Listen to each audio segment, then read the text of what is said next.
मेरे लिए बहुत सौभाग्य की बात है कि आज प्रभु की कृपा से मैं उन्हीं की एक लीला का वर्णन करने जा रहा हूँ। कृष्ण ने कालिया नाग को मारा क्यों नहीं और उसके फन पर नृत्य क्यों किया। हम बचपन से सुनते आए हैं भगवान बुराई को खत्म कर देते हैं, तो फिर ये कैसी लीला थी जहाँ जहर उगलने वाले नाग को मारा नहीं गया बल्कि उसके ऊपर नृत्य किया गया।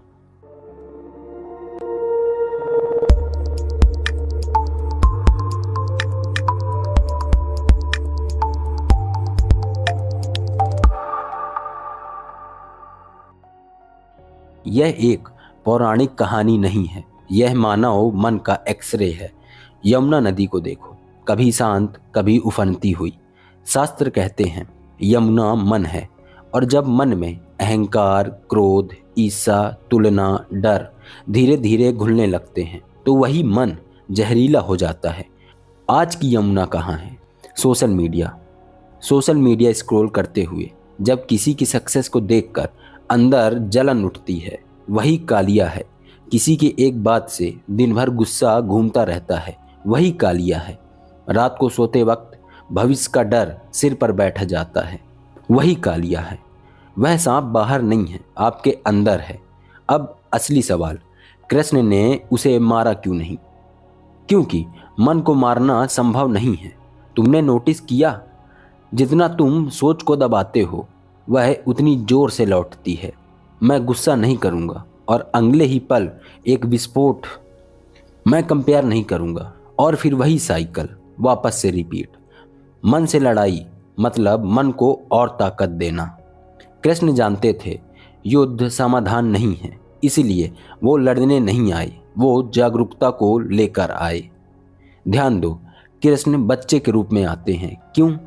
क्योंकि सच्ची चेतना मासूम होती है, वह हिंसक नहीं होती। अहंकार हमेशा गंभीर होता है, जागरूकता खेलती है। कालिया के कई फन थे, हर फन एक पहचान। मैं सही हूँ, मुझे हारना नहीं, लोग क्या सोचेंगे, भविष्य में क्या होगा। और कृष्ण हर फन पर नृत्य करते हैं, मतलब वे हर डर को दबाते नहीं, उस पर संतुलन बनाते हैं। नृत्य क्या है? नृत्य नियंत्रण है, नृत्य सहयोग है। जब तुम लहर के साथ चलते हो तो डूबते नहीं, तैरते हो। यही कृष्ण कर रहे थे। जहर को खत्म नहीं कर रहे थे, उसे लय में ला रहे थे। रियल मास्टरी डिस्ट्रक्शन नहीं, ट्रांसफॉर्मेशन है। आज का कालिया नाग है over thinking, comparison, ego, validation की भूख, पास्ट का पछतावा, भविष्य की चिंता। और हम क्या करते हैं? हम खुद से लड़ते हैं, जिम में शरीर को पुश करते हैं पर मन को पीटते रहते हैं। मुझे ऐसा नहीं सोचना चाहिए, मैं इतना वीक क्यों हूँ, और मन और जहरीला हो जाता है। कृष्ण कहते हैं लड़ो मत, देखो, ऑब्जर्व करो। जब तुम गुस्से को देखते हो वह पिघलता है, जब तुम डर को महसूस करते हो वह सिकुड़ता है, जब तुम अहंकार को पकड़ लेते हो तब वह एक मजाक बन के रह जाता है। जागरूकता मन का एक एंटीटोड है, इसीलिए कृष्ण कालिया को मारते नहीं हैं, वे कालिया के ऊपर नृत्य करते हैं।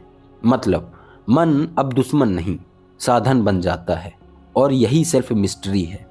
यह लीला धर्म से बड़ी है, यह साइकोलॉजी है, यह मेडिटेशन है, यह एक जीने की कला है जो श्री कृष्ण अपनी लीलाओं में बता रहे हैं। और यह कहानी तुम्हें सिर्फ अच्छी लगी तो तुमने इसे सुना, और यह कहानी तुम्हें शांत कर गई तो तुमने इसे समझा, और यह कहानी तुम्हारे अंदर कुछ बदल रही है तो समझो कृष्ण आज भी नृत्य कर रहे हैं। जब अगली बार तुम्हारा मन जहरीला हो, उसे मारना मत, उसके ऊपर खड़े हो जाओ, देखो, ऑब्जर्व करो, एक्सपीरियंस करो और संतुलन बनाओ। यही गीता है, यही जीवन है, यही श्री कृष्ण है।